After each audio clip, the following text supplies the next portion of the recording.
Assalamualaikum warahmatullahi wabarakatuh. Bagaimana kabar kalian anak-anak? Oke, selalu dalam lindungan Allah Subhanahu wa Ta'ala ya. Selalu dalam keadaan sehat, tetap semangat belajar, walaupun masih harus tetap belajarnya dengan pembelajaran jarak jauh. Tapi itu tidak mengurangi semangat belajar kalian untuk tetap berprestasi dan berkarya. Oke, kali ini Ibu akan kalian akan belajar sama Ibu ya untuk matematika wajib pada semester genap ini. Di kelas 11 kalian akan mempelajari materi-materi yang harus kalian selesaikan di kelas 11 ini, yaitu salah satunya adalah limit fungsi aljabar. Oke, nanti di semester ini, semester genap ini ya, kalian akan mempelajari 3 bab, yaitu limit fungsi aljabar, kemudian turunan fungsi aljabar, dan yang ketiga adalah integral tak tentu. Oke, satu persatu Ibu bahas ya. Sebelum Ibu bahas, Ibu ada pesan untuk kalian. Jadi kalau kalian tidak perlu keluar untuk sesuatu hal yang tidak penting, sebaiknya di rumah. Kalaupun keluar, tetap jaga protokol kesehatan dengan baik dan benar. Oke, mudah-mudahan kalian selalu sehat semua dan diselamatkan oleh Allah Subhanahu wa Ta'ala. Oke, kita langsung aja pada materi, yaitu limit fungsi aljabar. Oke, limit fungsi aljabar itu apa sih Bu gitu ya. Jadi di sini pengertian limit terlebih dahulu ya. Limit fungsi aljabar. Kalau aljabar, fungsi aljabar mungkin kalian tahu ya. Itu fungsi aljabar seperti apa. Oke, limit. Nah, Ibu kasih contoh di sini ya. Misalnya ada sebuah bola tenis yang dijatuhkan seperti ini. Dari atas ya, kemudian ke lantai. Maka dia akan memantul terus ke atas. Yang ketinggiannya akan lebih rendah. Dalam waktu yang cukup lama, dia akan sampai pada ketinggiannya mendekati 0. Nah, begitu tuh. Jadi mendekati 0 karena kan ini memantul terus sehingga lebih rendah ya. Sehingga dia bola ini akan mendekati 0 atau sama dengan 0 ya. Nah, mendekati 0 inilah yang disebut dengan limit. Jadi bisa juga dengan contoh yang lain sebenarnya. Jadi ini mendekati 0 itu analogi dari limit, kata limit. Oke? Jadi limit di sini itu bisa dianalogikan dengan mendekati, kemudian ambang batas gitu ya, batas tertentu. Nah, itu yang disebut dengan limit. Oke. Contoh lagi misalnya ya, kalian minum di kelas. Kalian minum di kelas tuh habis nggak semuanya? Kalau misalnya satu gelas tuh habis gitu menurut kalian. Apakah betul-betul habis? Tidak ya, masih ada air yang tersisa dalam gelas walaupun sedikit. Nah, ada sedikit tadi itu, kalau itu dianalogikan dengan limit, itu disebut dengan limit. Ya, limit habis gitu ya, limit habis. Jadi sebenarnya nggak habis banget gitu, tapi ada yang masih tersisa sedikit banget yang tidak perlu terhitung gitu. Nah, limit habis itu adalah yang disebut dengan mendekati habis begitu. Oke, bisa difahami ya. Jadi di sini kalau limit itu dianalogikan gitu. Dianalogikan dengan sebuah kata-kata itu adalah mendekati, bisa juga hampir gitu ya, hampir habis gitu ya, bisa juga. Kemudian batas tertentu itu ya. Itu untuk pengertian limit. Nah, ya, untuk kata-kata limit sendiri. Oke? Bisa difahami untuk apa itu limit? Bisa ya? Oke, kemudian kita langsung aja masuk pada limit fungsi aljabar. Limit fungsi aljabar. Nah, bagaimanakah bentuknya? Misalnya gini. Jadi tadi limit tuh pendekatan atau mendekati ya. Bisa ada limit. Kita tuliskan saja di sini. Limit fungsi aljabar itu apa? Limit fungsi X misalnya. Fungsi X gitu ya. Di suatu titik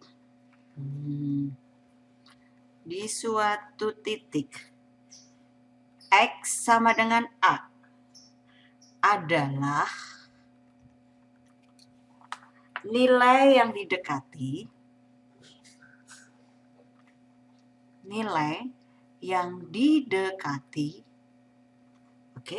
yang didekati oleh fungsi X.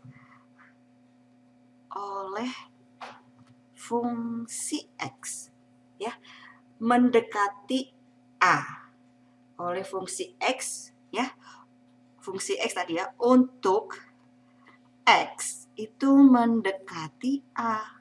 Nah, gitu ya, X-nya mendekati A. Dan X ini tidak sama dengan A, hanya pendekatan gitu ya. Jika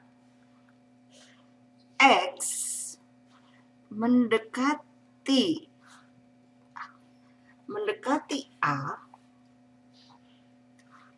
maka fungsi X mendekati L, gitu. Ini contoh aja lambangnya ya, mendekati L, sehingga bisa dituliskan seperti ini.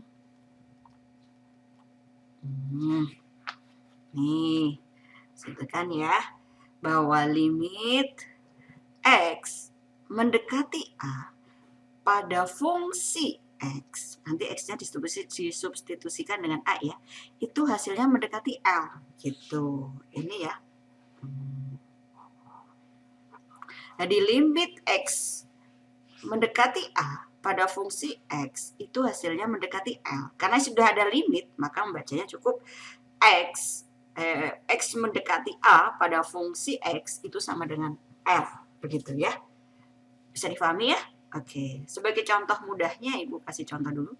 Misalnya ada contoh soal seperti ini, misalnya ya. Limit, contoh ya. X menuju 1 pada X kuadrat dibagi 1 ditambah 1 dibagi X pangkat kuadrat, pangkat 2 atau X kuadrat. Sehingga ini pada fungsi X kuadrat ditambah 1 dibagi X kuadrat, ini adalah bentuk limit ya. Jadi limit X mendekati 1 pada fungsi X kuadrat plus 1 dibagi X kuadrat, itu hasilnya berapa? Nah, kita coba pendekatannya berapa gitu. Nah, X mendekati 1 ini kita substitusikan ke X pada fungsi X. Nah, kita coba. 1, X-nya kita ganti 1, sehingga 1 kuadrat plus 1 dibagi 1 kuadrat. Sehingga hasilnya adalah 1 ditambah 1 bagi 1. Hasilnya 2 dibagi 1. Dan hasilnya 2.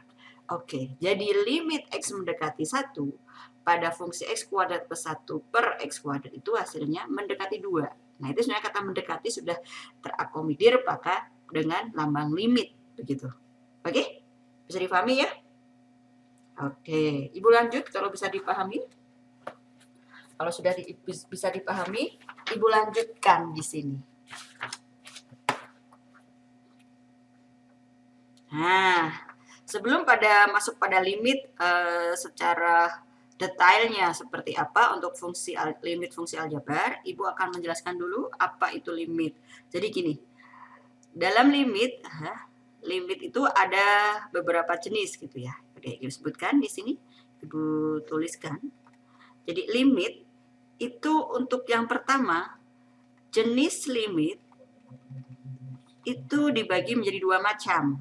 Yaitu yang pertama adalah limit aljabar, fungsi aljabar. Oke, sebentar. Fungsi aljabar. Kemudian yang kedua adalah, yang kedua itu limit non aljabar, limit non fungsi aljabar. Nah, kalau limit fungsi aljabar ini nanti yang kita akan pelajari. Nah, limit non fungsi aljabar itu contoh salah satunya adalah limit fungsi trigonometri.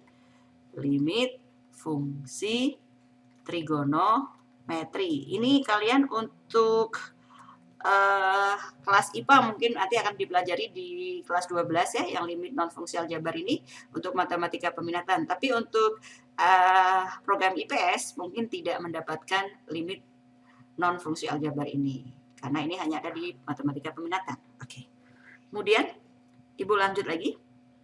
Nah, bentuk limit ini, bentuk limit aljabar ini, limit fungsi aljabar itu ada 2 macam, yaitu bentuk yang terdefinisi terdefinisi dan bentuk yang tidak terdefinisi. Oke, untuk kalian cukup belajar nanti di SMA itu adalah bentuk yang terdefinisi, sedangkan bentuk yang tidak terdefinisi nanti itu ada di perguruan tinggi. Oke, kemudian yang ketiga adalah bentuk terdefinisi itu ada berapa macam juga, ada beberapa macam terdefinisi, yaitu ada bentuk tentu, nah BT gitu ibu biasanya menyingkat biar mudah. Kemudian yang kedua adalah bentuk tak tentu. Oke, ini BTT gitu ya lebih mudahnya. Oke, ini yang mungkin kalian perlu tahu ya, jenis limit, bentuk limit, dan bentuk dari terdefinisi tersebut. Oke, jadi gini, jenis limit itu ada dua macam, yaitu limit fungsi aljabar, kemudian yang kedua limit non fungsi aljabar. Limit non fungsi aljabar ini ada pada limit fungsi trigonometri contohnya ya. Nah, ini ada di matematika peminatan kelas 12 nanti. Sedangkan yang kedua itu bentuk limit fungsi aljabar itu ada bentuk terdefinisi dan bentuk yang tidak terdefinisi. Bentuk terdefinisi itu ada bentuk tentu dan bentuk tak tentu. Oke. Untuk kali ini kalian akan belajar yang bentuk terdefinisi ini dari limit fungsi aljabar gitu ya. Jadi bentuk limit fungsi aljabar terdefinisi ya, yang terdefinisi. Nah, ini kalian nanti akan belajar yang satu ini adalah bentuk tentu atau BT gitu ya. Bentuk tentu di sini itu, bentuk tentu di sini itu mudah untuk mengidentifikasinya, yaitu bila kalian masukkan pendekatan X-nya itu akan menghasilkan bilangan real. Nah, gitu ya. Oke, mau pecahan, mau negatif, mau positif, begitu hasilnya. Kayak contoh seperti tadi, ya. Kemudian yang kedua, itu bentuk tak tentu. BTT. Nah, ini bagaimana caranya untuk bisa dihitung? Nah, ini ada beberapa cara ya. Jadi bentuk tak tentu ini harus diubah menjadi bentuk tentu, menjadi bentuk tentu atau BT gitu ya. Nah, caranya bagaimana? Itu tergantung dari nanti bentuk soalnya seperti apa. Nah, nanti yang pertama bentuk tak tentu itu kalian akan menemui. Itu yang pertama 0 dibagi 0. 0 dibagi 0 ini kan hasilnya tak hingga ya. Nah, ini kalian jangan langsung isi hasilnya tak hingga. Kecuali emang itu bentuk tentu tapi hasilnya tak hingga ya. Ini tapi bentuknya adalah sebuah fungsi persamaan hasilnya 0 per 0 sehingga hasilnya tak hingga. Nah, tak hingga ini perlu kalian diubah menjadi bentuk tentu. Caranya yang pertama itu adalah difaktorkan. Kemudian yang kedua adalah dengan cara dilhopitalkan atau diturunkan. L'hopital atau diturunkan. Oke. Kemudian bentuk yang kedua kalian akan temui nanti tak hingga dikurang tak hingga. Nah, ini dengan merasionalkan nanti. Dirasionalkan. Bisa seperti ini. Kemudian yang ketiga nanti akan kalian temui tak hingga per tak hingga. Nah, ini bentuknya termasuk bentuk tak tentu. Ini diubah dengan cara apa? Yang pertama itu dengan dibagi dengan pangkat tertinggi dari fungsi tersebut, dari fungsi X misalnya. Kemudian yang kedua itu ambil pangkat tertinggi dari pangkat tertinggi ya. Pangkat tertinggi dari fungsi tersebut gitu. Misalnya fungsi X tadi. Oke. Ini penjelasan Ibu ya tentang bentuk-bentuk limit dan definisi limit di sini ya. Terus apa sih limit dalam kehidupan sehari-hari mungkin sering kalian lakukan gitu ya. Analoginya apa? Seperti itu sudah Ibu contohkan. Sehingga limit fungsi aljabar itu apa definisinya, kemudian bentuk-bentuk jenis-jenis limit bentuknya dan cara untuk membuat limit tersebut bisa menjadi bentuk tentu yang bisa dihitung seperti itu. Ini ada caranya seperti ini. Terus bagaimana Bu cara secara realnya? Ya nanti kita lebih lanjut akan kita pelajari.